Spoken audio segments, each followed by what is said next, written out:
میرا آپ سے وعدہ ہے کہ میں آپ کی بیٹی کو آپ کے پاس لے آؤں گا۔ عارش ٹھیک کہہ رہا ہے، حرمن آپ کو اس طرح دیکھے گی تو بہت پریشان ہو جائے گی۔ فاطمہ نے مسکراتے ہوئے ان کو مزید یقین دلایا تھا۔ تب ہی عارش کی نظر اسٹیئر پر رکے ایبک تک گئی تھی۔ ایبک جلدی آؤ، وہاں کیوں رکے ہو؟ عارش کی آواز پر وہ جھجکتے ہوئے قریب آیا تھا۔ کیسے ہو تم؟ مسکراہٹ کہاں گئی تمہاری؟ اسے گلے لگاتے ہوئے عارش نے اس کی پشت تھپتھپائی تھی۔ عارش، اس کا چہرہ تو بالکل حرمن کی طرح نظر آتا ہے۔ احمد حسین نے حیران نظروں سے ایبک کو دیکھا تھا۔ جی ہاں، اسی مشابہت نے ہی تو ہم کو یہاں تک پہنچایا ہے۔ عارش نے مسکراتی نظروں سے ایبک کو دیکھا تھا۔ پھر تو ہم سب کو ایبک کا بھی شکر گزار ہونا چاہیے۔ احمد حسین کے توصیفی لہجے پر ہشام قزلباش نے محبت پاش نظروں سے بیٹے کو دیکھا تھا۔ ماشاءاللہ، آپ کے دونوں بیٹے بہت اچھے ہیں۔ فاطمہ کی تعریف پر صبیحہ مسکرا بھی نہیں سکی تھیں۔ مامی، آپ ان کی بیٹی کے بارے میں کیا کہیں گی؟ عارش نے بے ساختہ ہی کہا تھا۔ بھائی، تم اپنی بیوی کی تعریف سننا چاہ رہے ہو تو ویسے ہی کہہ دو۔ احمد حسین کے سنجیدہ لہجے پر بری طرح جھلکتے ہوئے اس نے ہارون کو دیکھا تھا، جو اپنی مسکراہٹ نہیں چھپا سکا تھا۔ ہارون بیٹا، میں تمہیں اپنے بڑے بھائی صاحب کا پیغام دینا تو بھول ہی گیا۔ احمد حسین نے اچانک ہارون کو مخاطب کیا تھا۔ انہوں نے تمہارے لیے بہت دعائیں بھیجی ہیں اور یہ درخواست کی ہے کہ تم اپنا کوئی پروگرام مس نہ کیا کرو۔ دراصل آپریشن اور اپنی صحت کی وجہ سے وہ اپنے بستر تک محدود ہو گئے ہیں۔ ریڈیو تو وہ ہمیشہ ہی شوق سے سنتے ہیں اور خاص طور پر تمہیں سننا ان کو بہت اچھا لگتا ہے۔ آپ میری طرف سے ان کا بہت شکریہ ادا کیجیے گا، میں ضرور ان کی ہدایت پر عمل کروں گا۔ ہارون نے کہا تھا۔ کیا وہ حرمن کو بھی ریڈیو پر سنتے ہیں؟ ہاں بالکل، بلکہ مجھے یاد ہے انہوں نے فون پر حرمن کو ایک ٹاپک بتایا تھا جس پر حرمن نے پروگرام رکھا تھا، اور اس ٹاپک کو لوگوں نے بہت پسند بھی کیا تھا۔ احمد حسین بتا رہے تھے۔ اسی دوران ملازمہ نے چائے تیار ہونے کی اطلاع دی تھی۔ بہت عزت و احترام کے ساتھ ہشام قزلباش احمد حسین اور فاطمہ کو ڈائننگ ٹیبل تک لائے تھے۔ چائے پر بہت پرتکلف اہتمام تھا۔ ہلکی پھلکی باتوں کے درمیان ماحول بھی کچھ خوشگوار ہو گیا تھا۔ صبیحہ اپنی طبیعت کو بلائے مستعدی سے خاطرداری میں مصروف ہو گئی تھیں۔ ان کا بس نہیں چل رہا تھا کہ دنیا کی ہر نعمت اپنے محسنوں کے سامنے پیش کر دیں، کیونکہ وہ اس سے بھی زیادہ کے مستحق تھے۔ اس گھر میں کوئی چیز ان کے شایان شان نہیں تھی۔ سفید دوپٹے میں قید اس کا چہرہ بھی لٹھے کی طرح سفید ہو رہا تھا۔ اس کے چہرے پر کوئی تاثر نہیں تھا۔ سپاٹ نظروں سے وہ بس ان کو دیکھ رہی تھی جو بول رہے تھے۔ اب جب کہ تم سے کچھ چھپا نہیں ہے تو تمہیں سب سے پہلے اللہ کا شکر ادا کرنا چاہیے۔ سب کچھ جاننے کے بعد تمہیں اب اللہ سے کوئی شکایت نہیں ہونی چاہیے۔ تمہیں حقیقت کو تسلیم کرنا ہوگا، ان کی اذیتوں کو، ان کی تکلیفوں کو ختم کرنا ہوگا جو تمہارے لیے سالوں سے تڑپ رہے ہیں۔ حرمن، کچھ تو بولو، تمہارے بابا تم سے بات کر رہے ہیں۔ اس کی غیر معمولی خاموشی پر فاطمہ کو ٹوکنا پڑا تھا۔ بابا، آپ نے مجھ سے جو کچھ کہا، میں نے اسے سنا، یقین کیا، اس سے زیادہ کی توقع مجھ سے کوئی نہ رکھے۔ میں بس اتنا جانتی ہوں کہ جو رشتہ میرا آپ سے اور امی سے ہے، جو مقام میرے دل میں آپ دونوں کا ہے، وہ میں کسی اور کو نہیں دے سکتی۔ وہ رشتہ میرا کسی اور انسان سے نہیں بن سکتا۔ میں ان سب کو اپنی زندگی میں جگہ نہیں دے سکتی، جس کی وجہ سے میں اپنی زندگی پر شرمندہ ہوتی رہی، اپنی نفرت میں مبتلا رہی، خود کو کم تر سمجھتی رہی۔ آپ اور امی مجھے اپنی پوری زندگی دان کر دینے کے باوجود میری محرومیوں کو ختم نہ کر سکے۔ اس سچ کی شرمندگی کا بوجھ اٹھائے میں سانس لیتی رہی تھی۔ آج جب میں نے ہر چیز سے سمجھوتا کر لیا، آپ کی اور امی کی وجہ سے میں نے اپنا نام اور مقام پا لیا، تو پھر مجھے واپس وہیں پہنچانے کی بات کی جا رہی ہے جہاں سے میں نے سفر شروع کیا تھا۔ مگر میں ایسا کبھی نہیں چاہوں گی، کیونکہ مجھے اس کی ضرورت نہیں ہے۔ مجھے ان سب کی ضرورت نہیں ہے۔ اس کے سرد سپاٹ لہجے نے فاطمہ کو دنگ کیا تھا۔ حرمن، ہم سے تمہارا رشتہ کسی آسمانی صحیفے کی طرح مقدس ہے۔ تمہاری زندگی میں واقعی میری اور فاطمہ کی جگہ کوئی نہیں لے سکتا، مگر اب اس زمین پر اللہ نے تمہارے لیے جو حقیقی رشتے رکھے ہیں، ان کی اہمیت، ان کی حقیقت سے تم انکار نہیں کر سکتی۔ تم ان رشتوں کو ٹھکرا کر اللہ کو ناراض کرنے کا گناہ مت کرنا۔ یہ مت کہو کہ تمہیں ان لوگوں کی ضرورت نہیں ہے۔ یہ اللہ بہتر جانتا ہے کہ تمہیں کہاں کس کی ضرورت ہے۔ احمد حسین نے بہت تشبیہی اور سنجیدہ لہجے میں سمجھانا چاہا تھا۔ وہ تمہارے ماں باپ ہیں، اسے جھٹلایا نہیں جا سکتا۔ تمہیں ان کو وہی عزت اور مرتبہ دینا ہوگا جو ایک اولاد کا فرض ہوتا ہے۔ وہ دونوں اپنی زندگی تمہارے لیے روتے سیسکتے گزار چکے ہیں۔ اللہ سے سجدوں میں وہ تمہیں مانگتے رہے ہیں، وہ تم سے جدا رہے، یہ اللہ کی رضا تھی۔ وہ آج بھی تم پر حق رکھتے ہیں کیونکہ وہ تمہیں دنیا میں لانے کا ذریعہ بنے تھے اور غلاظت میں پھینکنے کا بھی۔ اس کے جھلستے لہجے پر احمد حسین فوری طور پر کچھ بول نہیں سکے تھے۔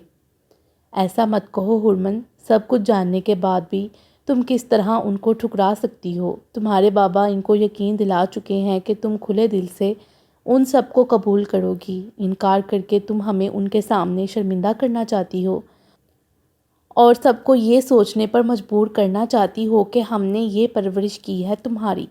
فاطمہ نے نرم گوئی سے اسے رام کرنا چاہا تھا۔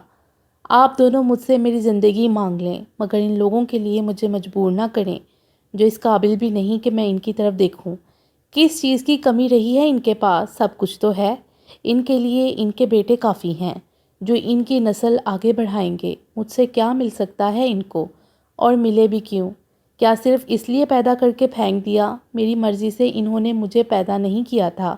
کوئی احسان نہیں، پیدا تو جانور بھی کرتے ہیں۔ ہرمن، سوچ سمجھ کر زبان سے بات نکالو۔ احمد حسین کا لہجہ سخت ناگوار تھا۔ اگر تمہیں لگتا ہے کہ ان کے پاس کسی چیز کی کمی نہیں تو کمی بظاہر تمہارے پاس بھی نہیں تھی۔ بتاؤ مجھے، ایسی کون سی چیز ہے دنیا کی جو تم نے مانگی اور وہ تمہیں نہ ملی ہو؟ ظاہری چکا چوند کی بات مت کرو۔ محرومی اور اذیتیں جب زندگی کا حصہ بن جائیں تو ان کو چہرے پر سجا کر نہیں، دل میں چھپا کر رکھا جاتا ہے۔ میں تم سے زیادہ تمہارے دل میں چھپے درد کو جانتا ہوں کیونکہ تم میری اولاد ہو، میرا سایہ ہو۔ ایک بار تم اولاد کی نظر سے ان تڑپتے انسانوں کے دل میں جھانک کر دیکھو، وہاں تمہیں اذیتوں کا وہ سمندر نظر آئے گا جس کے سامنے وہ آنسو بھی کم ہوں گے جن کو تم نے ان دونوں کو یاد کرتے بہائے ہوں گے۔ اپنے ذہن میں ان کے چہرے تراشے ہوئے بسائے ہوں گے۔ تم سے زیادہ بہتر کون جان سکتا ہے کہ کس طرح وہ اذیتوں کو سینوں میں چھپائے زندہ ہیں۔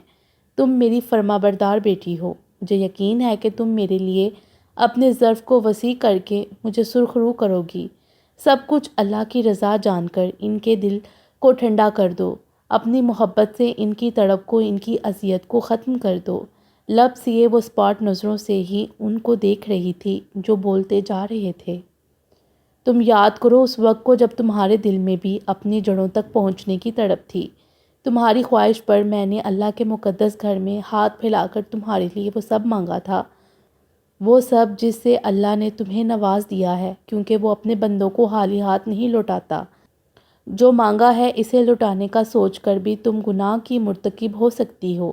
اللہ کے حضور سر جھکایا جاتا ہے، وہ جو عطا کرے اس پر شکر ادا کیا جاتا ہے۔ اللہ نے تم پر رحم کیا ہے، تم اپنے ماں باپ کے لیے دل میں رحم رکھو۔ مجھے تم پر یقین ہے کہ تم میرے بھروسے کو نہیں توڑو گی۔ خاموش ہو کر احمد حسین چند لمحوں کے لیے منتظر رہے تھے مگر وہ بالکل خاموش تھی۔ اس کے سر پر ہاتھ پھیرتے وہ سامنے سے ہٹ گئے۔ کل ان کو بلائیں مگر ان کی بیوی ان کے ساتھ نہیں آئیں گی، مجھے صرف ان سے بات کرنی ہے۔ ان کے سرد لہجے پر احمد حسین رکے تھے۔ تم کیا بات کرو گی ان سے؟ اس کے تیوروں نے فاطمہ کو تشویش زدہ کر دیا تھا۔ یہ کل معلوم ہو جائے گا۔ کسی بھی جانب دیکھے بغیر بول کر وہ اٹھی تھی اور کمرے سے نکل گئی تھی، جبکہ احمد حسین اور فاطمہ کے درمیان بس خاموش نظروں کا تبادلہ ہوا تھا۔ بغور منزہ نے اس کے دوپٹے میں قید چہرے کو دیکھا تھا۔ کوئی تاثر تھا اس کے چہرے پر کہ منزہ کی ہمت نہیں ہوئی تھی کہ اسے مخاطب کرتی، لہٰذا خاموشی سے وہ اس کے ہمراہ ڈائننگ روم کی جانب بڑھ گئی تھی۔ جس وقت وہ ڈائننگ روم میں داخل ہوئی وہاں خاموشی چھا گئی تھی۔ ہشام قزلباش بے اختیار اپنی جگہ سے اٹھ گئے تھے۔ میری مرضی کے بغیر آپ میرے قریب نہیں آ سکتے۔ اس کے سرد لہجے پر ہشام قزلباش کے بڑھتے قدم جہاں تھے وہیں ساکت رہ گئے تھے۔ ہرمن، احمد حسین بھی اپنی جگہ سے اٹھ گئے تھے۔ تمہیں یاد ہونا چاہیے کہ تم اس وقت اپنے باپ سے مخاطب ہو۔ مجھے صرف کچرے اور گندگی کے ڈھیر کی بو یاد ہے جس کے قریب سے گزرتے ہوئے ناک پر کپڑا رکھ لیا جاتا ہے۔ کاٹ دار لہجے میں بولتی وہ ہشام قزل باش کی ساکن نظروں میں ہی دیکھ رہی تھی۔ اگر آپ چاہتے ہیں کہ میں آپ کو اپنا باپ تسلیم کروں تو سب سے پہلے آپ کو میری شرط ماننا ہوگی۔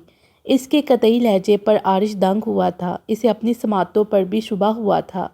یہ کیا کہہ رہی ہو تم؟ فاطمہ نے اسے ٹوکا تھا۔ اسے کہنے دیں، میں اس کی شرط سننا چاہتا ہوں، اس کے بگڑتے تاثرات دیکھتے ہوئے ہشام قزل باش نے کہا تھا۔ آپ کو ہارون سے ہر تعلق ختم کرنا ہوگا۔ سرد لہجے میں اس نے جیسے دھماکہ کر دیا تھا۔ ڈائننگ روم میں موجود سارے نفوس ششد رہ گئے تھے، مگر وہ پرسکون تھی۔ جس طرح آپ مجھ سے بے خبر اور انجان رہے، اب آپ کو اپنے بیٹے سے بے خبر اور انجان ہونا پڑے گا۔ اسے اپنے وجود سے کاٹ کر آپ کو پھینکنا ہوگا، جس طرح مجھے بے یار و مددگار پھینک دیا گیا تھا۔ منظور ہے آپ کو میری یہ شرط؟ میرے لیے مار سکتے ہیں اپنے بیٹے کو؟ اس کے جلستے لہجے نے ہشام قزل باش کا چہرہ زرد کر دیا تھا۔ ہرمن، ایک باپ کس طرح اولاد کے ساتھ یہ سلوک کر سکتا ہے؟ تم ان کو مزید کسی کڑی آزمائش میں نہ ڈالو، یہ ناممکن ہے۔ میں تم سے یہ امید بالکل نہیں رکھتا کہ تم ان کے لیے کسی اذیت کا سبب بنو۔ تم نے جو کہا اس کے لیے تم ابھی ان سے معافی مانگو۔ احمد حسین شدید ناراضگی سے بولے تھے۔ جو میں چاہتی ہوں ناممکن نہیں ہے۔ اگر مجھے مردہ سمجھ کر ان کا خاندان آباد رہ سکتا ہے تو اس شخص کو بھی مار کر آباد رہ سکتا ہے۔ یہ اگر اس کے ساتھ تعلق ختم نہیں کر سکتے تو کس طرح یہ اس کی وجہ سے میرے لیے صبر کر گئے؟ اس کے لیے وہ ان کا بیٹا ہے، ان کا سہارا ہے۔ اس سے ان کے خاندان کا نام چلے گا۔ مجھے راستے میں پھینکنے کے لیے دنیا میں لایا گیا تھا۔ بیٹیاں سنبھالی نہیں جاتی تو ان کو پیدا ہی کیوں ہونے دیا جاتا ہے؟ سرخ چہرے کے ساتھ وہ بلند آواز میں بولی تھی، جبکہ ہشام قزل باش کے چہرے پر پھیلتی اذیت نے احمد حسین کا تحمل ختم کرنا شروع کر دیا تھا۔ ہرمن، وہ ایک سانحہ تھا، ایک معصوم بچے سے سرزد ہو جانے والی غلطی تھی۔ یہ سب کر کے تم اللہ کو ناراض مت کرو۔ ماں باپ جیسی ہستیوں سے حساب نہیں مانگے جاتے، ان پر زندگی تنگ نہیں کی جاتی۔ فاطمہ نے شدید تعصب سے اسے سمجھانے کی کوشش کی تھی۔ اس معصومیت نے میری زندگی کو درہم برہم کر دیا تھا، میرے وجود کو دنیا کی نظروں میں گناہ بنا دیا تھا۔ وہ غلطی نہیں، جرم تھا جس کی پاداش میں مجھے رسوا ہونا پڑا تھا۔ وہ شخص میرا مجرم ہے۔ میرے سارے حساب کتاب اسی شخص کی دربدری سے جڑے ہیں۔ اسے پتہ ہونا چاہیے کہ باپ کے نام کے بغیر، حسب نسب کے بغیر زندگی کیسی ہوتی ہے۔ دہکتے چہرے کے ساتھ وہ چیخ رہی تھی۔ احمد حسین خاموشی سے بس اسے دیکھ رہے تھے۔ منزہ کو تو جیسے سانپ سونگھ گیا تھا اور عارش بری طرح مضطرب تھا۔ اس وقت احمد حسین کی خاموشی اس سے برداشت نہیں ہو رہی تھی۔ اگر آپ کو اور آپ کی بیوی کو میری شرط منظور ہے تو مجھے آپ سے اپنے رشتے قبول کرنے میں کوئی اعتراض نہیں۔ بھڑکتے لہجے میں ہی وہ ہشام قزل باش سے مخاطب تھی، جو بمشکل اپنے قدموں کو کھینچتے اس کے قریب آئے تھے اور کانپتے ہاتھوں میں اس کا چہرہ بھر لیا تھا، جبکہ وہ بس پاٹ نگاہوں سے ان کی آنکھوں میں تیرتی نمی کو دیکھ رہی تھی۔ شدت ضبط سے ان کا چہرہ سرخ ہو رہا تھا۔ چند لمحوں تک وہ اس کے چہرے کے نقش اپنی پیاسی نظروں میں اتارتے رہے تھے اور پھر جھک کر اس کی پیشانی کو چوم لیا تھا۔ اپنے اس بد نصیب باپ کو معاف کر دینا جو تمہیں کبھی کچھ نہیں دے سکا۔ لرزتے لہجے میں وہ بمشکل بول سکے تھے اور اگلے ہی پل اس کے سر سے ہاتھ ہٹاتے تیز قدموں سے ڈائننگ روم سے نکل گئے تھے۔ ہرمن کے چہرے کے تاثرات بس کچھ پل کے لیے بدلے تھے، مگر پھر دوبارہ اس کا چہرہ ہر تاثر سے عاری ہو گیا تھا۔ ایک طائرانہ نظر سب پر ڈالنے کے بعد اس نے احمد حسین کو دیکھا تھا۔ ہو گیا فیصلہ، وہ سختی سے اتنا ہی بولی تھی۔ فاطمہ، تمہیں ابھی اور اسی وقت میرے ساتھ چلنا ہوگا۔ میں ایک منٹ کے لیے بھی اس گھر میں رکنے کے لیے تیار نہیں ہوں۔ احمد حسین کے گرجتے لہجے نے فاطمہ کو دہلا دیا تھا۔ مامو جان، میں آپ کو یہاں سے نہیں جانے دوں گا، یہ آپ کا گھر ہے۔ عارش کے چہرے کا رنگ اڑا تھا۔ مجھے مت روکو عارش، میرا گھر وہ ہے جہاں میں جا رہا ہوں، جہاں میری بات کی اہمیت ہوتی تھی، جہاں میرے فیصلوں پر سر جھکایا جاتا تھا، جہاں میری اولاد نے ہمیشہ میری فرما برداری کی، ہمیشہ میرے حکم کی تکمیل کی، میری زبان کی لاج رکھی۔ مجھے کبھی کسی کے سامنے شرمندہ ہونے پر مجبور نہیں کیا گیا، جس طرح آج کیا گیا ہے۔ اس گھر میں میری وقت ہے نہ میری کسی بات کی۔ یہاں مجھے کسی ناکارہ شے کی طرح دیوار سے لگایا گیا ہے۔ ایک ایسے شخص کے سامنے مجھے بے عزت کیا گیا ہے جو میرے بھروسے پر امیدیں لے کر یہاں تک آیا تھا۔ میری زبان پر اس نے اعتبار کیا تھا، مگر میری کیا حیثیت ہے اس گھر میں؟ وہ شخص بھی یہاں سے جاتے ہوئے اچھی طرح اندازہ لگا چکا ہے۔ یہ گھر تمہاری بیوی کا ہے جس نے آج سر اٹھانے کے قابل بھی نہیں چھوڑا ہے مجھے۔ احمد حسین کے غصیلے لہجے پر عارش کا چہرہ اتر گیا تھا۔ فاطمہ، فوراً باہر آؤ۔ فاطمہ سے مخاطب ہو کر وہ تیز قدموں سے باہر نکل گئے تھے۔ ان کے پیچھے ہی شدید پریشان ہو کر جاتا عارش رکا تھا۔ ہرمن، روکو انہیں۔ عارش کے اضطرابی لہجے پر وہ بس پوٹ نظروں سے فاطمہ کو دیکھ رہی تھی جن کو عارش نے روکا تھا۔ ہمیں مت روکو عارش، تمہارے ماموں اس وقت تمہاری کوئی بات نہیں سنیں گے۔ وہ ٹھیک ہی تو کہہ رہے ہیں، یہاں ان کی کوئی ضرورت نہیں ہے، یہاں سب خود مختار ہو چکے ہیں۔ پرشکوہ نگاہ ہرمن پر ڈال کر وہ رکی نہیں تھی، جبکہ ایک مایوس نگاہ عارش بھی اس پر ڈالتا فاطمہ کے پیچھے گیا تھا۔ ہرمن، ابھی بھی وقت ہے، جا کر روک لو چچا جان کو، منزہ نے التجائی لہجے میں کہا تھا۔ اگر ان کے لیے مجھے چھوڑ کر جانا اتنا ہی آسان ہے تو میں ان کے راستے میں نہیں آؤں گی۔ اس کے سرد لہجے پر منزہ کچھ بول نہیں سکی تھی۔ خاموش بیٹھی بیلا وقتاً فوقتاً اس پر بھی نگاہ ڈالتی جا رہی تھی، جو چپ کی مہر لگائے جانے کی سوچ میں گم تھی۔ احمد حسین اور فاطمہ کو ان کے گھر تک عارش ہی لے گیا تھا اور یقیناً اس نے وہاں کافی کوشش کی تھی کہ احمد حسین اپنی ناراضگی کو بے شک قائم رکھیں مگر واپس گھر چلنے کے لیے راضی ہو جائیں، لیکن اب بات صرف ناراضگی کی نہیں تھی۔ ہرمن کی طرف سے وہ بہت زیادہ دل برداشتہ تھے۔ صدمہ اس چیز کا بھی زیادہ تھا کہ ہشام قزلباش نے ان کے بارے میں کیا سوچا ہوگا۔ یقیناً یہی کہ انہوں نے ہرمن کی پرورش اس طرز پر کی ہے، اسے کیسی تربیت دی ہے۔ ہرمن کی ضد نے ان کو توڑ کر رکھ دیا تھا۔ پہلی بار اس کی ضد اور زبان کی تلخی نے ان کو شدید غم و غصے سے دوچار کر دیا تھا، ورنہ وہ اس حد تک کبھی نہ جاتے کہ عارش کو ان سے التجائیں کرنی پڑتیں، ہرمن کی طرف سے معافیاں مانگنی پڑتیں اور ان پر کوئی اثر نہ ہوتا۔ یہ تو وہی جانتے تھے کہ کس طرح دل پر جبر کر کے انہوں نے عارش کو مایوس لوٹایا تھا۔ جب وہ گھر واپس آیا تو کسی کے لیے مشکل نہیں تھا اس کے چہرے پر ناکامی اور مایوسی کو پڑھنا۔ وہ بہت دل گرفتہ دکھائی دے رہا تھا۔ کسی سے کوئی بھی بات کیے بغیر وہ منزہ کو اس کے گھر ڈراپ کرنے چلا گیا تھا۔ حالانکہ بیلا کو اور منزہ کو یہ خدشہ تھا کہ عارش ضرور اپنے غصے کا اظہار کرے گا یا کم از کم ہرمن کو شرمندہ کر کے اسے احمد حسین کے پاس لے جانے پر زور دے گا، مگر ایسا کچھ نہیں ہوا تھا اور یہ کوئی بہت زیادہ حیرت کی بات نہیں تھی۔ کال بیل کی آواز نے بیلا کو چونکایا تھا، مگر ہرمن کو تو جیسے کچھ سنائی ہی نہیں دیا تھا یا پھر وہ سننا ہی نہیں چاہتی تھی۔ عارش کے ہمراہ ہی لاؤنج میں آتے عثمان نے باغور سے دیکھا تھا۔ اب اس طرح کیوں بیٹھی ہو؟ کوئی قیامت نہیں آ گئی اور تمہارے لیے کون سا مشکل ہے احمد انکل کو راضی کرنا؟ عثمان نے گڑکنے والے انداز میں کہا تھا۔ چلو میرے ساتھ، ابھی انکل اور آنٹی کو ساتھ لے کر آتے ہیں۔ عثمان نے عجلت میں اسے اٹھنے کا اشارہ کیا تھا۔ ہرمن، تمہیں واقعی جانا چاہیے، شاید وہ بھی تمہارے منتظر ہوں۔ ان کو تم سے یہ امید نہیں ہوگی کہ… مجھ سے اب کوئی امید رکھے بھی مت، بیلا کی بات کاٹتی وہ جیسے پھٹ پڑی تھی۔ یہ تو ہونا ہی تھا، بے شمار دن اپنے بچھڑے بھائیوں اور خاندان کے درمیان گزار کر آئے ہیں، اثر تو ہونا ہی تھا۔ ان لوگوں کا تو کام ہی یہی ہے، مقصد ہی یہی ہے کہ میرے نام کا کانٹا ان کے بھائی کی زندگی سے نکل جائے۔ ان کو تو موقع مل گیا اپنے دل کا زہر میرے باپ کے کانوں میں انڈیلنے کا۔ آج تو سب نے دیکھ لیا کتنا اتفاق ہو چکا ہے تینوں بھائیوں کے درمیان۔ کسی کے اندر ہمت تو ہے نہیں میرے سامنے آ کر بات کرنے کی۔ پردے کے پیچھے رہ کر اپنی اوقات دکھانے کے علاوہ وہ لوگ اور کچھ کر بھی نہیں سکتے تھے۔ شدید اشتعال میں وہ بولی تھی اور اگلے ہی پل اٹھ کر وہ کمرے کی سمت بڑھ گئی تھی۔ عارش، تم اس سے ابھی کوئی بات مت کرنا، وہ پہلے ہی بہت ڈسٹرب ہے، بیلا نے تشویش سے کہا تھا۔ بہت اچھی ہدایت دی ہے تم نے، عثمان نے خشمگین نظروں سے بیلا کو دیکھا تھا۔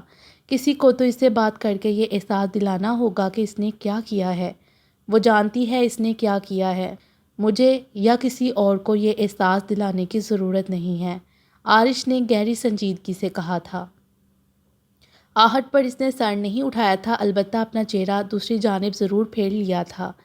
اس کے سامنے بیٹھتے وہ چند لمحوں تک اس کے متوجہ ہونے کا منتظر رہا تھا، مگر وہ اس کی جانب نہیں دیکھ رہی تھی، مگر اس سے اپنے آنسو بھی نہیں چھپا سکی تھی۔ مجھے تم سے کوئی شکایت نہیں ہے ہرمن، اگر میں تمہاری جگہ ہوتا تو صحیح یا غلط سے لا تعلق ہو کر شاید یہی رویہ اختیار کرتا۔ مدھم لہجے میں بولتا وہ اسے دیکھ رہا تھا، جو اپنی آنکھیں خشک کرتی خود پر ضبط کر رہی تھی۔ چند لمحوں کے لیے وہ خاموش رہا تھا اور پھر دھیرے سے اس کا ہاتھ تھام لیا تھا۔ میں بس تمہاری ایک بات سے اتفاق نہیں کرتا کہ ماموں جان کا دل تمہارے لیے کبھی بدل بھی سکتا ہے۔ کسی انسان کی زبان سے نکلے لفظوں میں اتنا اثر نہیں ہے کہ وہ ان کو تمہارے خلاف کر دے۔ تم ایسا سوچ کر ان کی محبت اور نیت کی بے حرمتی کرو گی۔ اس کے متاسف لہجے پر وہ نظر نہیں اٹھا سکی تھی۔ آخری فیصلہ تمہارا ہوگا، کوئی تم پر دباؤ نہیں ڈالے گا۔ یہ وقت سوچنے کا اور سمجھنے کا ہے، اپنے آپ کو وقت دینے کا ہے۔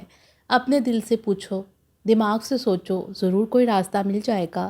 اگر تمہیں یقین ہے کہ تم اپنی جگہ ٹھیک ہو تو یقیناً حالات تمہارے حق میں ہوں گے، اور اگر تمہیں لگتا ہے کہ کہیں کوئی قدم تم نے غلط اٹھایا ہے تو مجھے یقین ہے کہ اس غلط قدم کے نتیجے میں سامنے آنے والے حالات کو تم بہتر کرنے کی کوشش کرو گی، چاہے اس کے لیے تمہیں اپنے آپ کو بھی نظر انداز کرنا ہو۔ مجھے تم پر یقین ہے اور بھروسہ بھی۔ اس کے نرم لہجے پر وہ بس دھندلائی نظروں سے اسے دیکھتی رہی تھی۔ اسے یہ حق حاصل ہے کہ وہ مطالبہ کرے۔ میرا فیصلہ اس کے ہاتھوں ہونے دیں، میں اس کا مجرم ہوں، اس کی دی گئی سزا جھیلنا چاہتا ہوں۔ جو گناہ مجھ سے سرزد ہوا تھا اس کے لیے سزا بہت کم ہے، آپ اس کی بات مان لیں، یہ میری آپ سے التجا ہے۔ نظریں جھکائے وہ بہت ٹھہرے ہوئے لہجے میں بولتا، صبیحہ کی گٹی گٹی سسکیوں میں اضافہ کر گیا تھا، کم از کم تمہیں یہ سب نہیں کہنا چاہیے تھا ہارون۔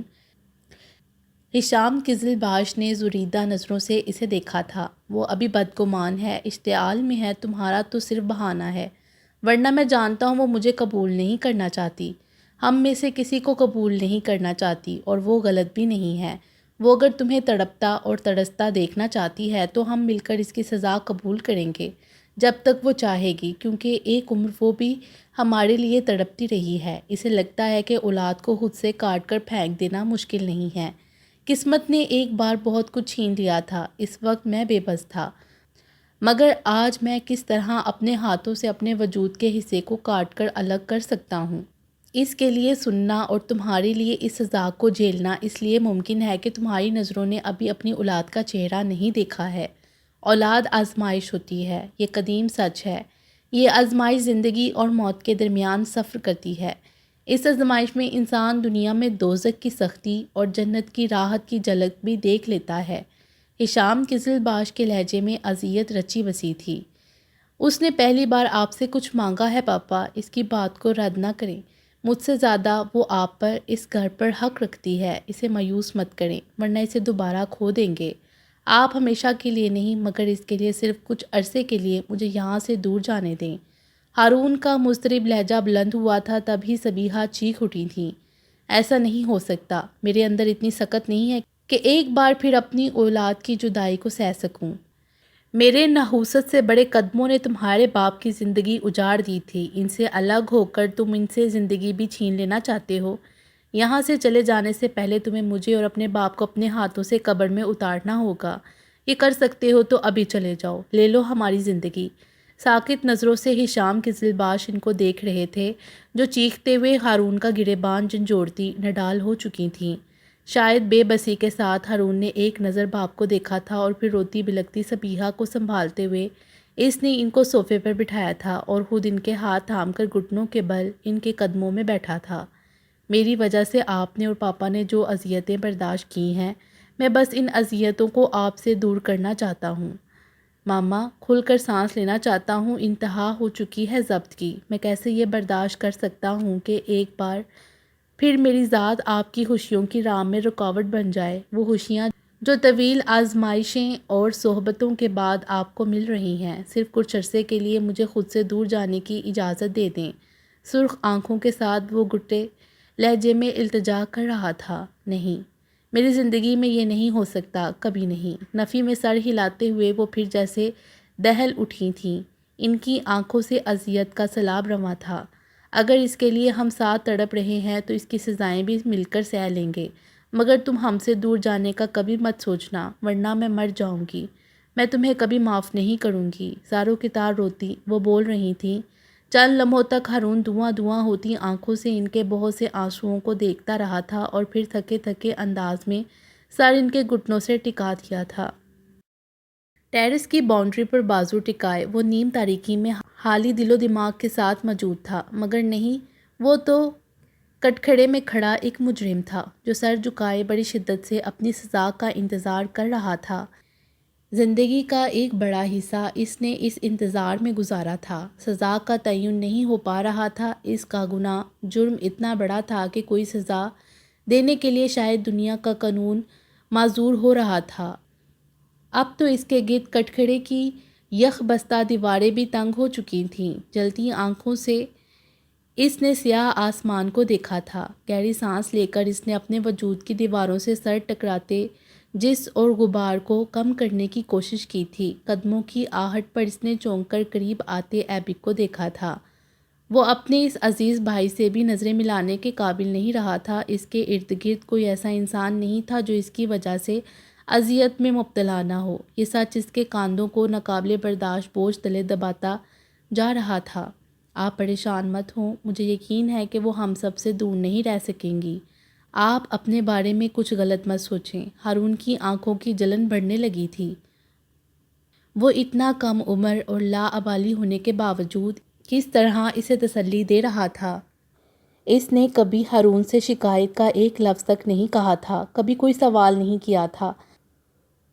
اپنے ماں باپ کو آنکھ کھولتے ہی اس نے اذیتوں سے گزرتا دیکھا تھا، وہ سب جانتا تھا، اور اب جب کہ سب کچھ ٹھیک ہو سکتا تھا تو بھی وہ اپنے ایک خاص رشتے کے لیے بھی اسے اس مقام سے ہٹانے کا سوچنا بھی عیوب سمجھتا تھا۔ یہ اس کا بھائی تھا، یہ وہ تھا جو اس دنیا میں اس گھر کے غم کو کم کرنے آیا تھا، یہ وہ تھا جو ایک گمشدہ جنت تک پہنچنے میں راہنما بنا تھا۔ اگر آپ نے دوبارہ ہم سب سے دور جانے کی بات کی تو مجھ سے پہلے ماما مر جائیں گی۔ وہ مجھ سے زیادہ آپ سے محبت کرتی ہیں۔ اگر میرے بس میں ہوتا تو میں آپ کی جگہ لے لیتا، آپ کی ساری مشکلیں اپنے کندھوں پر لے لیتا۔ ہارون کی کیفیت سے بے خبر وہ نم لہجے میں بولتا جا رہا تھا۔ بے اختیار ہارون نے اسے اپنے گلے سے لگا لیا تھا۔ میں بھی کہاں تم سب سے لاتعلق ہو کر سانس لے سکتا ہوں، مگر میں اسے بھی تم سب سے دور رکھ کر سکون سے نہیں رہ سکتا۔ میں اس کی نفرت نہیں سہ سکتا۔ مجھ میں معافی مانگنے کی بھی سکت نہیں ہے۔ اگر سکت ہوتی تو سب سے پہلے ماما پاپا اور تم سے معافی مانگتا۔ وہ کس طرح میرے لیے اپنے دل کو نرم کر سکتی ہے؟ درد سے پھٹتے سینے میں ایبک کو بھینچے وہ گھٹی آواز میں بولا تھا۔ ان کو آپ کے لیے دل نرم کرنا پڑے گا، اور پھر عارش نے بھی تو وعدہ کیا ہے وہ ان کو سمجھائیں گے، پھر سب ٹھیک ہو جائے گا، ایبک نے پر یقین لہجے میں کہا تھا، جبکہ ہارون کے پاس کہنے کے لیے کچھ نہیں بچا تھا۔ سیل فون پر آتی کال نے ہارون سے زیادہ ایبک کو چونکایا تھا۔ رات کے 2 بجے آپ کو کون کال کر سکتا ہے؟ ایبک نے مشکوک نظروں سے اسے دیکھا تھا اور اگلے ہی پل کمرے کی سمت دوڑا تھا۔ Hello, Haroon speaking. واقعی، مگر میں تو ہارون کی آواز پہچانتی ہوں۔ منزہ کی بات نے اسے ہنسنے پر مجبور کیا تھا۔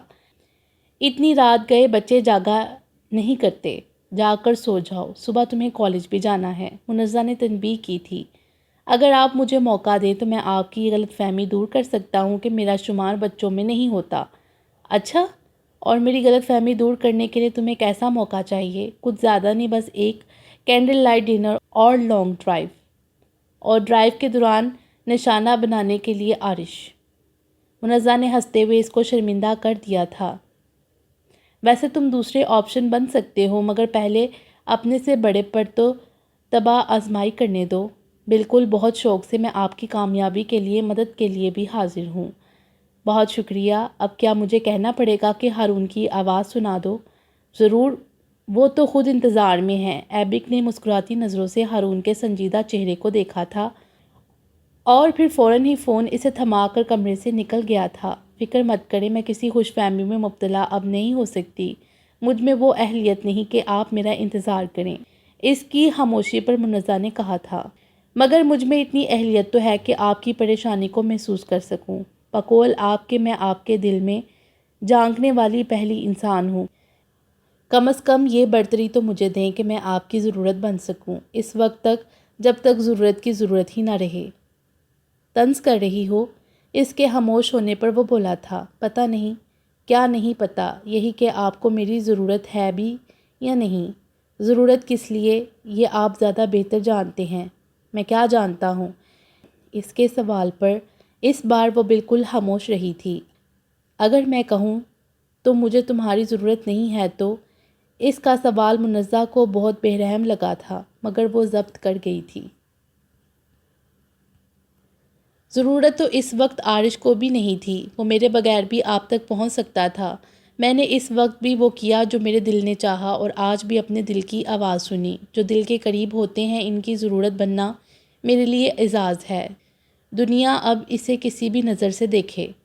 جانتا ہوں تمہارے دل میں ساری دنیا کا درد اور رحم موجود ہے، مگر جانتی ہو تم جیسے انسانوں کے ساتھ کیا ہوتا ہے؟ منزہ کے تلخ لہجے پر وہ بولا تھا۔ ہاں وہی ہوتا ہے جو آپ نے کیا ہے۔ اس کے سرد لہجے پر وہ چند لمحوں کے لیے خاموش ہو گیا تھا۔ ہرمن کیسی ہے؟ وہ پوچھ رہا تھا۔ بہت ڈسٹرب، چچا جان اور چچی اسے ناراض ہو کر گھر سے چلے گئے ہیں۔ یہ کب ہوا؟ عارش نے مجھے اس بارے میں کچھ نہیں بتایا۔ ہارون بری طرح دنگ ہوا تھا۔ ہرمن نے آپ کے متعلق جو باتیں کیں، جو مطالبہ انکل سے کیا، اس سب نے چچا جان کو کافی دھچکا پہنچایا۔ یہ نہیں ہونا چاہیے تھا منزہ، ہارون کا دماغ معاف تھا۔ اگر آپ کے پاس وقت ہو تو مجھے کچھ بات کرنی ہے جو میں فون پر آپ سے نہیں کر سکتی۔ منزہ کے جھجکتے لہجے پر ہارون نے حامی بھر لی تھی۔ گھر میں داخل ہونے سے پہلے ہی سے بیلا کے بگڑے موڈ کا اندازہ تھا۔ شرمندہ ہوتا وہ اس کے پیچھے ہی آیا تھا۔ اس کی بیزار اور چڑچڑی طبیعت کے پیش نظر عثمان نے آج خود ہی اسے اپنے ساتھ باہر لے جانے کا پروگرام بنایا تھا۔ اپنی بڑھتی مصروفیات کے باوجود اسے بیلا کے لیے ٹائم تو نکالنا ہی تھا۔ آج ریڈیو نہیں جانا تھا، مگر کمپنی کی برانڈ کی پروموشن کے لیے اسے پہنچنا تھا۔ وعدے کے مطابق وہ وقت پر گھر نہیں لوٹ سکا تھا۔ غصے میں بیلا نے اس کی کال بھی ریسیو نہیں کی تھی، نہ اس وقت راضی ہوتی نظر آ رہی تھی۔ ابھی اتنا وقت بھی نہیں گزرا ہے، تم پلیز اپنا منہ ٹھیک کرو، ہم ابھی باہر جا رہے ہیں۔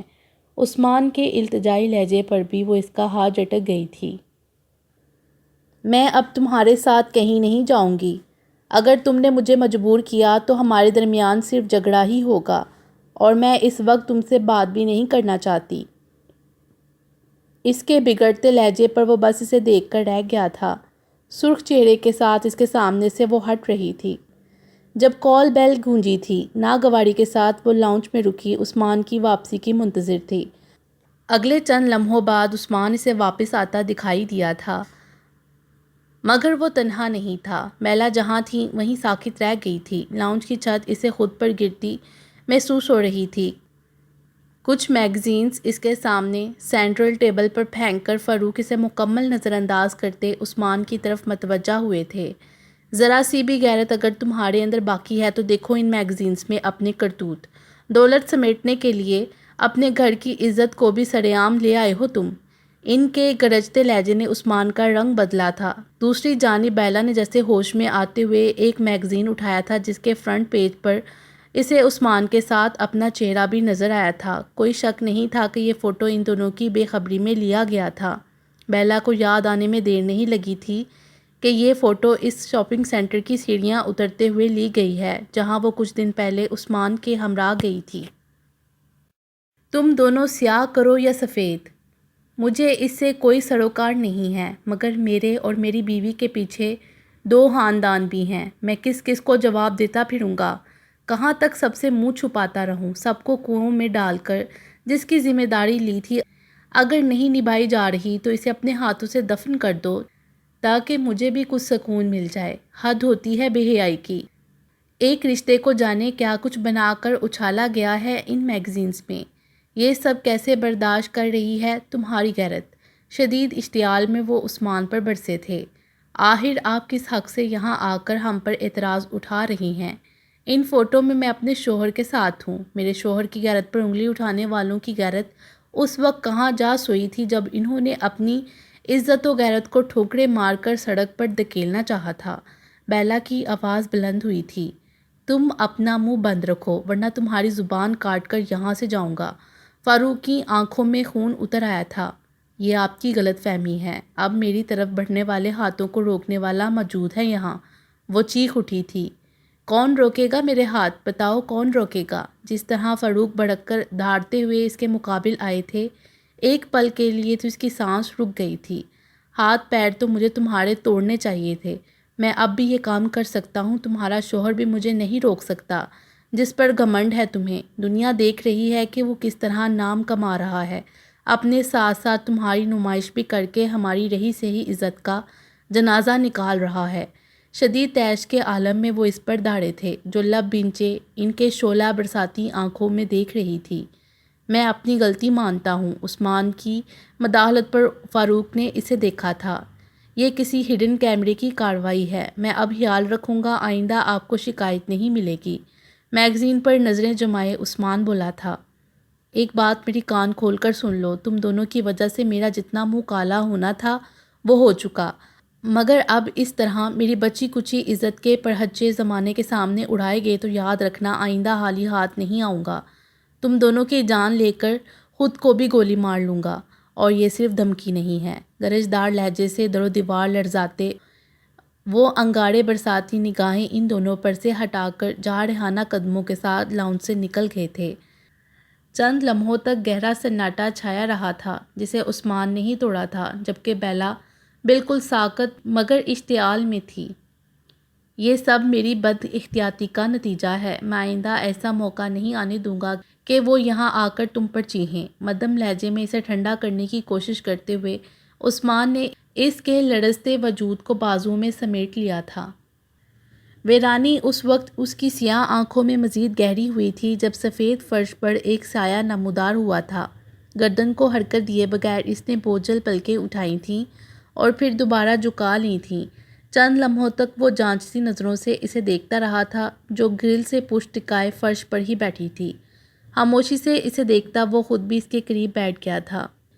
تمہیں یہ کیوں یقین تھا کہ تمہاری غیر موجودگی میری گہری نیند میں کوئی خلل نہیں ڈال سکتی؟ عارش کے مدھم سوالیہ لہجے پر اس نے گردن موڑ کر اس کی سوالیہ نظروں میں دیکھا تھا، جبکہ اس کی متورم آنکھیں اور پلکوں پر چمکتی نمی نے عارش کا رہا سہا چین بھی لوٹ لیا تھا، مگر وہ بس خاموش تھی۔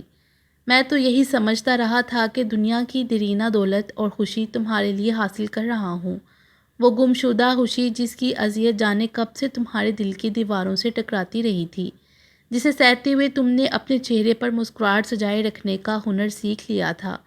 اس کی آنکھوں میں دیکھتا وہ ایک پل کے لیے رکا تھا۔ یہ دنیا بہت چھوٹی ہو سکتی ہے مگر بچھڑنے والوں کے لیے نہیں۔ یہاں کوئی ایک بار بچھڑ جائے تو دوبارہ اس کا ملنا کسی معجزے سے کم نہیں۔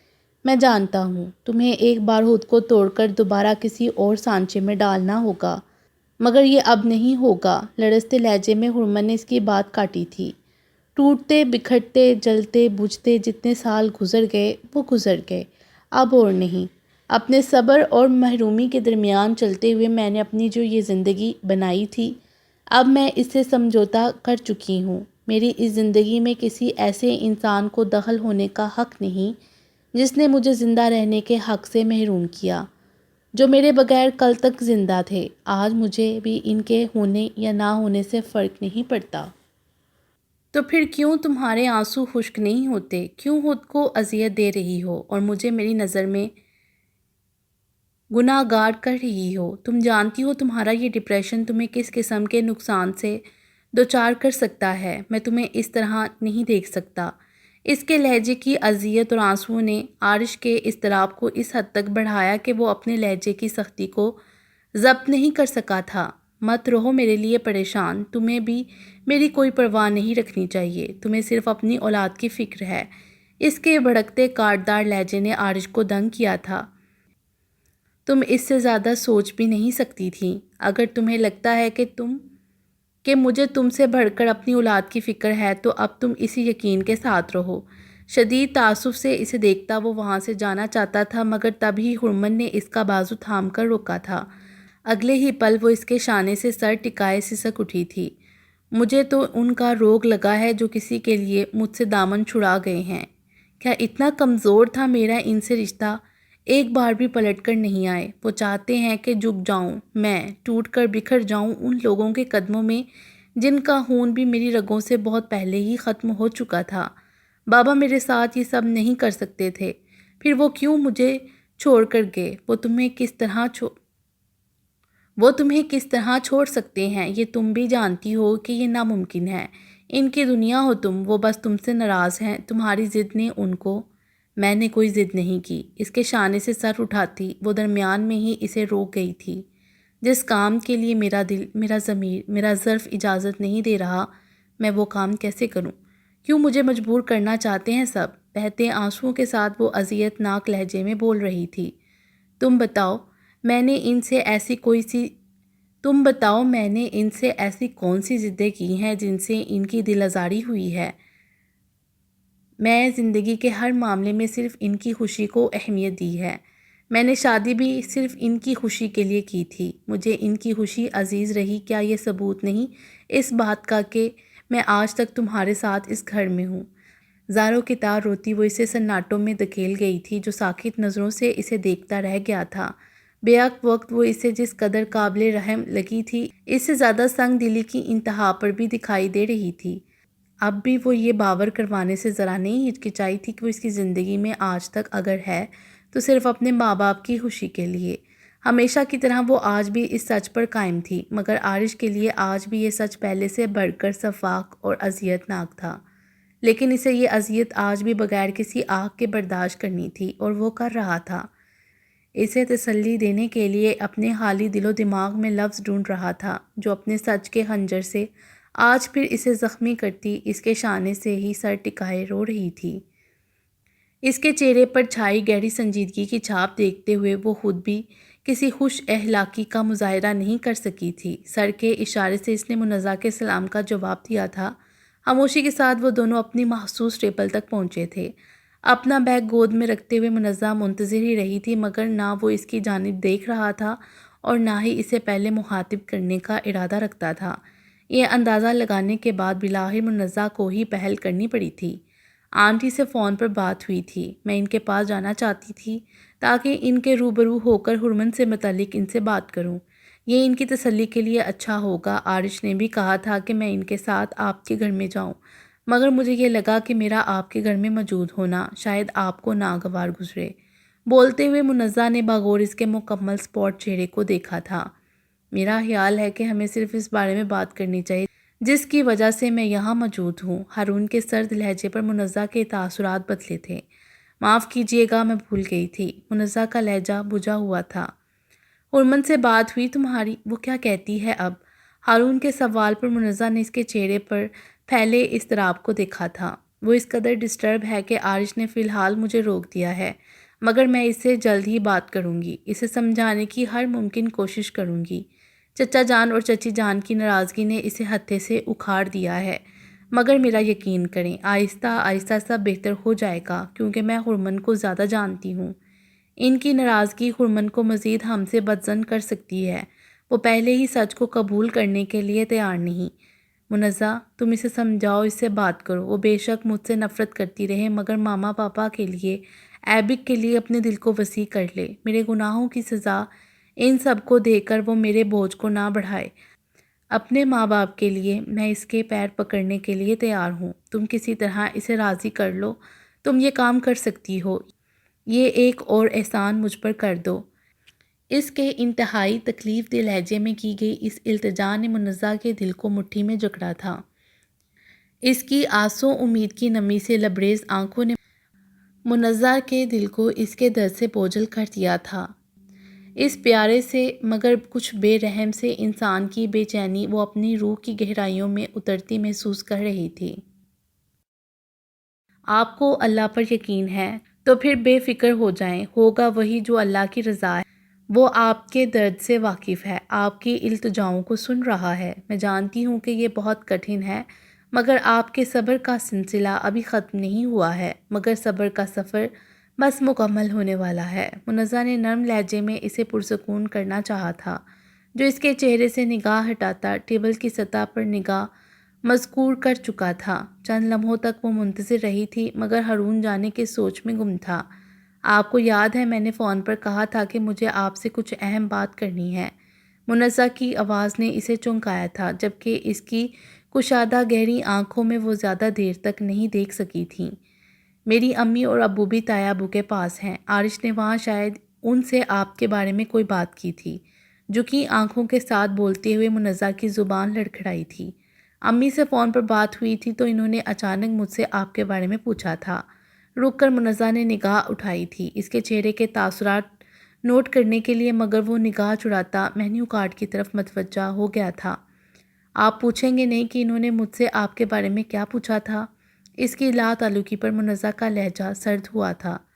تم لنچ میں کیا لینا پسند کرو گی؟ کارڈ پر نظر دراتا وہ بے تاثر لہجے میں پوچھ رہا تھا، جبکہ عجیب سی مسکراہٹ منزہ کے لبوں کی تراش میں ابھر کر غائب ہوئی تھی۔ میرے یہاں آنے کا مقصد مکمل ہو چکا، اور آپ کا بھی، لہٰذا کسی فارمیلٹی کی گنجائش نہیں۔ آپ لنچ کریں۔ آج عثمان نے میرے لیے اسپیشل لنچ کا انتظام کر رکھا ہے۔ میں انسٹیٹیوٹ میں اس کے ساتھ ہی لنچ کروں گی۔ خدا حافظ۔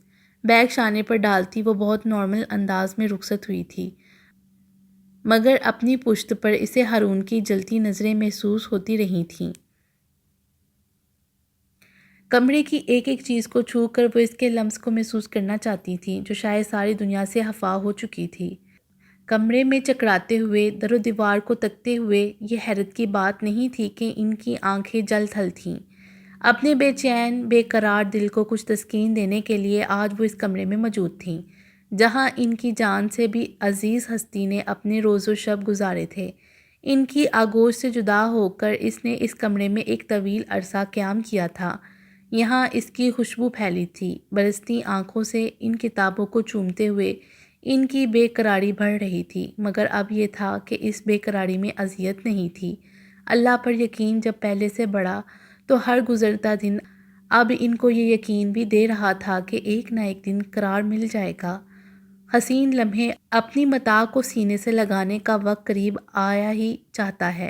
دھندلائی آنکھوں سے انہوں نے کمرے میں آتی فاطمہ کو دیکھا تھا۔ آج ہرمن کی کشش آپ کو یہاں تک کھینچ لائی۔ مجھے بہت خوشی ہو رہی ہے آپ کو یہاں دیکھ کر، فاطمہ نے مسکراتے ہوئے کہا تھا۔ فاطمہ، میں اپنی بقیہ زندگی بھی آپ کے قدموں میں گزار دوں تو بھی میں ان احسانوں کا بدلہ نہیں چکا سکتی جو آپ نے مجھ پر کیے۔ میں نے تو صرف اسے جنم دیا تھا، آپ نے تو اسے زندگی دی ہے۔ آپ قیامت تک اس کی ماں کے درجے پر رہیں گی۔ آپ ہی اس مقام کی حقدار ہیں۔ میں تو بس اسے اپنے گلے لگانے کو تڑپ رہی ہوں۔ وہ مجھے قبول کر لے، مجھ سے دور نہ جائے، مجھ سے نفرت نہ کرے، اس کے علاوہ مجھے اس سے کچھ نہیں چاہیے۔ اس پر آپ کا حق کسی طور سے کم نہیں ہے۔ جو آپ چاہتی ہیں وہی ہوگا، غم نہ کریں۔ فاطمہ نے ان کو تسلی دی تھی اور پھر ان کو ساتھ لیے ہرمن کے کمرے سے باہر نکل گئی تھیں۔ فاطمہ کے قریب ہی بیٹھی منزہ بھی حشام قزلباش کی طرف متوجہ تھی، جو احمد حسین سے مخاطب تھے۔ میری وجہ سے آپ اور بابی ہرمن سے دور ہوئے ہیں۔ میری درخواست ہے کہ آپ دونوں اس سے ناراضگی ختم کر دیں۔ وہ ہمیں قبول کرے یا نہ کرے یہ اس کا فیصلہ ہوگا، مگر مجھ سے یہ برداشت نہیں ہوگا کہ وہ آپ سے دوری کا ذمہ دار مجھے ٹھہرائے۔ اور یہ سچ بھی ہے کہ ہماری وجہ سے، آپ کی وجہ سے یہ سب نہیں ہوا۔ احمد حسین نے ان کی بات کاٹی تھی۔ میری اس سے ناراضگی کا سبب یہ ہے کہ اس نے پہلی بار میری شدید نافرمانی کی ہے، آپ کے دل کو تکلیف پہنچائی، وہ بھی میرے سامنے۔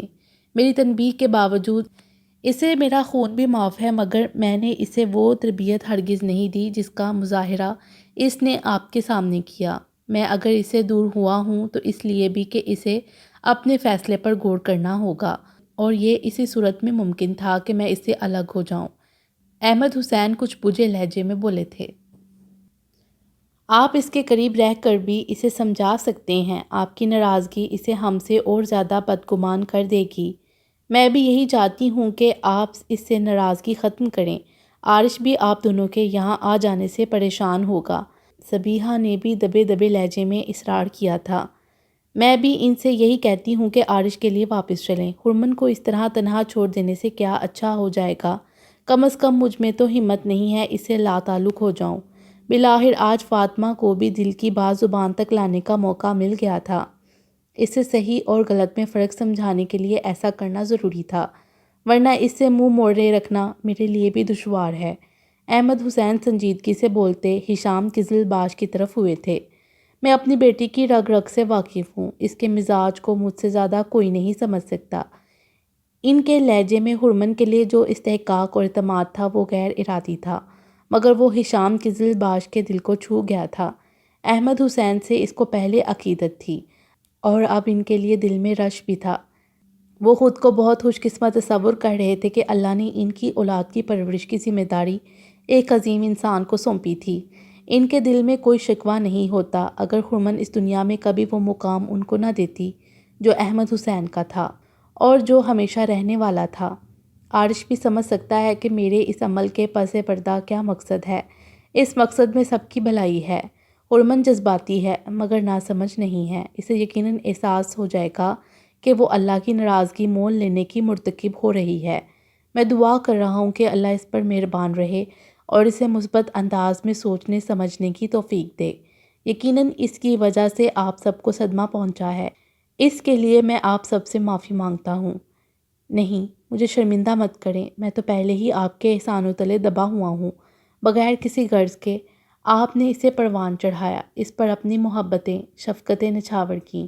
آپ نے اس کے لیے جو کچھ کیا شاید وہ سب میں بھی نہ کر پاتا۔ آپ نے اس کی ہر ذمہ داری پوری کی، یہاں تک کہ عارش جیسے انسان کو اس کے لیے چنا۔ ایسا انتخاب تو آپ ہی اس کے لیے کر سکتے تھے۔ ہشام قزلباش نے تشکر آمیز لہجے میں کہا تھا، میں تو بس ذریعہ تھا، ورنہ اس کے پاس جو کچھ بھی ہے اسے اللہ نے ہی نوازا ہے۔ جو کسر رہ گئی تھی وہ آپ نے آ کر پوری کر دی ہے۔ آپ کی جگہ تو کوئی نہیں لے سکتا تھا، میں تو صرف دعا کر سکتا تھا۔ اللہ کا احسان ہے کہ میری دعا قبول ہوئی۔ احمد حسین مبہم سی مسکراہٹ کے ساتھ بولے تھے اور پھر منزہ کی طرف متوجہ ہوئے تھے۔ منزہ بیٹا، ذرا پتہ کرو عارش کہاں رہ گیا ہے، کھانے کا وقت ہو رہا ہے، 10 بھی بج چکے ہیں۔ جی چچا جان، وہ شاید ٹریفک میں پھنس گیا ہوگا، میں ابھی اسے کال کرتی ہوں۔ منزہ سیل فون پر نمبر ملاتی کمرے سے نکل گئی تھی۔ فاطمہ، منزہ کے والدین یہاں واپس کب آ رہے ہیں؟ صبیحہ نے اچانک پوچھا تھا۔ بس کچھ دن بعد ہی، فاطمہ ان کا مقصد سمجھتے ہوئے مسکرائی تھیں۔ ہرمن نے منزہ کو ہارون کے لیے چنا ہے تو پھر میرے لیے بھی منزہ کے علاوہ کوئی اور نہیں۔ اللہ نے چاہا تو سب اچھا ہی ہوگا، آپ اچھی امید رکھیں، فاطمہ نے ان کو تسلی دی تھی۔ گیٹ پر ایبک سے ٹکراؤ ہونے کے بعد اب گھر میں ہرمن کے بگڑے تیوروں کو بھانپتے ہوئے اسے کوئی سوال کرنے کی ضرورت نہیں تھی۔ روز صبح و شام دروازے پر آ جاتا ہے، تم اسے منع کیوں نہیں کرتے؟ میں اب اور برداشت نہیں کروں گی، اسے کہو اپنے قدم روک کر رکھے۔ غصے میں بھڑکتی وہ چیخ اٹھی تھی، میں اسے کب تک اور کہاں تک روکوں؟ تم اس سے اپنے رشتے کو نہ مانو، مگر میں اس پر پہرے نہیں لگا سکتا۔ وہ تمہارا بھائی ہے، مجھے کوئی حق نہیں کہ میں اسے تم تک آنے سے روکوں۔ وہ تمہارے لیے بے چین ہو کر یہاں آتا ہے اور تم گیٹ تک نہیں کھولتی ہو۔ اس کا کیا قصور ہے؟ کم از کم اس کے لیے تو تم اپنے دل میں گنجائش نکال سکتی ہو۔ بالآخر آج عارش خاموش نہیں رہ سکا تھا۔ آج اگر ایبک کی آنکھوں میں دکھ اور آنسو نہ ہوتے تو وہ شاید ہرمن سے یہ سب نہ کہتا۔ اب کوئی گنجائش نہیں ہے باقی، سب مل کر کھا گئے میرا چین و سکون، تباہ کر دیا مجھے، تماشا بنا کر رکھ دیا ہے میری زندگی کو۔ بلند آواز میں چیختی چلاتی وہ رونا شروع کر چکی تھی اور عارش کا دماغ معوف ہونے لگا تھا۔ اس لمحے وہ خود کو بہت بے بس محسوس کر رہا تھا۔ اسے سمجھ نہیں آتا تھا کہ آخر کن لفظوں میں وہ ہرمن کو سمجھائے، جبکہ کچھ سمجھنے کے لیے وہ راضی بھی نہیں تھی۔ احمد حسین نے اس گھر سے جا کر ہرمن کے اشتعال کو آسمان پر پہنچا دیا تھا۔ عارش قطعی لفظوں میں احمد حسین سے کہہ دینا چاہتا تھا کہ ان کی بیٹی کو سمجھانا اب اس کے لیے ناممکن ہو رہا ہے۔ گیٹ سے باہر آ کر اس نے متلاشی نگاہیں گرین ایریا کی سمت دوڑائی تھیں۔ اس کا شک ٹھیک تھا، عثمان اسے وہاں عارش کے ہمراہ ہی نظر آ رہا تھا۔ اسے اندازہ نہیں تھا کہ عثمان اس وقت احمد حسین سے مل کر واپس آیا ہے، مگر وہ کافی دیر پہلے ان کی طرف گیا تھا۔ خاموشی سے وہ واپس گھر کے اندر چلی آئی تھی۔ جب اسے پتہ چلا تھا کہ احمد حسین نے ان دونوں کو اپنے گھر پر طلب کیا ہے، اس کے ذہنی دباؤ میں اضافہ ہی ہوا تھا، کیونکہ وہ جانتی تھی کہ احمد حسین کس معاملے پر بات کریں گے، جبکہ اس معاملے پر نہ وہ کوئی بات کسی سے کرنا چاہتی تھی اور نہ ہی کسی کے دو جملے بھی سننا اسے گوارا تھے۔ جس وقت عثمان گھر میں داخل ہوا، یکدم اس کے غصے میں اضافہ ہوا تھا۔ اب گھر میں آنے کا وقت ملا ہے تمہیں، میری پرواہ رکھنا اب مشکل ہو چکا ہے تو بتا دو مجھے، مگر دنیا کو مت بتاؤ کہ میرے لیے کتنے سمجھوتے کرنے پر مجبور ہو تم۔ شدید غصے میں وہ اس پر چیخی تھی اور اسے حق تک چھوڑتی تیزی سے کمرے کی سمت چلی گئی تھی۔ چند لمحوں تک وہ اس کے متوجہ ہونے کا منتظر رہا تھا جو بیڈ پر تکیے میں چہرہ چھپائے ہوئے تھی۔ بیلا اٹھو اور مجھ سے بات کرو۔ اس کی لا تعلقی کے باوجود عثمان نے اس کا ہاتھ پکڑ کر اٹھایا تھا۔ وہ اٹھ تو گئی تھی مگر بیزاری سے اس کا ہاتھ جھٹکتی چہرے کا رخ پھیر گئی تھی۔ کیوں اتنی بیزاری کے مظاہرے کر رہی ہو میرے ساتھ؟ تم جانتی ہو تمہارا اس طرح ڈسٹرب رہنا، بات بات پر مشتعل ہونا کتنا نقصان دہ ہے۔ اس کا چہرہ اپنی طرف کرتا وہ بولا تھا، مگر وہ خاموشی سے اس سے نظر ملانے سے گریز کرتی رہی تھی۔ کیا تم یہ چاہتی ہو کہ میں بد لحاظی پر اتر کر سب سے یہ کہہ دوں کہ کوئی ہمارے معاملے میں مداخلت نہ کرے؟ ہمیں کسی کے مشورے اور صلاح کی ضرورت نہیں۔ تم کسی سے کچھ نہ کہو، بس یہ دعا کرو کہ میں مر جاؤں۔ کیا بول رہی ہو؟ ہوش میں ہو یا نہیں؟ کیوں اپنی اور میری زندگی کو اذیت میں ڈال رہی ہو؟ عثمان نے سخت لہجے میں اس کی بات کاٹی تھی۔ تم اس طرح مایوس ہو کر ٹوٹ جاؤ گی تو میں کیسے زندگی میں سکون قائم رکھ سکوں گا؟ تم اپنے آپ کو نہیں، مجھے توڑ رہی ہو۔ کس سکون کی بات کر رہے ہو؟ زندگی سکون سے گزارنے بھی کون دے رہا ہے؟ سب کو ہم غلط نظر آتے ہیں، ہمیں جھکنے پر مجبور کیا جا رہا ہے۔ کیا میں نہیں جانتی ہوں کہ احمد انکل نے تم سے کیا کہا ہوگا؟ ان کا کہنا بھی یہی ہوگا کہ ہمیں گھٹنے ٹیک دینے چاہیے، وہ تلخ لہجے میں بولی تھی۔ پہلا، اگر وہ چاہتے ہیں کہ ہم واپسی کا کوئی راستہ کھول دیں تو یقیناً اس میں انہوں نے ہماری بھلائی دیکھی ہوگی۔ انہوں نے مجھے کسی کے سامنے گھٹنے ٹیکنے پر مجبور نہیں کیا، نہ ہی میں کسی کی بات سن کر تمہیں اس بات پر عمل کرنے کے لیے مجبور کروں گا۔ اس وجہ سے نہیں کہ میری بہن اور اس کے گھر کی خوشیوں کی میرے نزدیک اہمیت نہیں، بلکہ صرف اس لیے کہ اگر سب اپنی اپنی جگہ درست ہیں تو مجھے تم حق پر نظر آتی ہو۔ دنیا اس چیز کو اب کس نظر سے دیکھتی ہے مجھے اس کی پرواہ نہیں۔ اس کے آنسو سمیٹتا وہ جس طرح بولا تھا، بیلا کے دل کو کچھ ہونے لگا تھا۔ مجھے اپنی پرواہ نہیں ہے، میں تمہیں کسی صورت اس شخص کے سامنے جھکتا نہیں دیکھ سکتی، وہ لرزتی آواز میں بولی تھی۔ تم جیسا چاہتی ہو ویسا ہی ہوگا، میں کبھی تمہاری مرضی کے خلاف نہیں جاؤں گا۔ بس اپنے دل سے تمام خدشات نکال دو۔ تمہارے دل میں میری محبت کے علاوہ کسی چیز کی گنجائش نہیں ہونی چاہیے، اس کی بھیگی آنکھوں میں دیکھتا وہ بولا تھا اور پھر اس کی پیشانی پر لب رکھ دیے تھے۔ باقی انشاءاللہ اگلی ویڈیو میں۔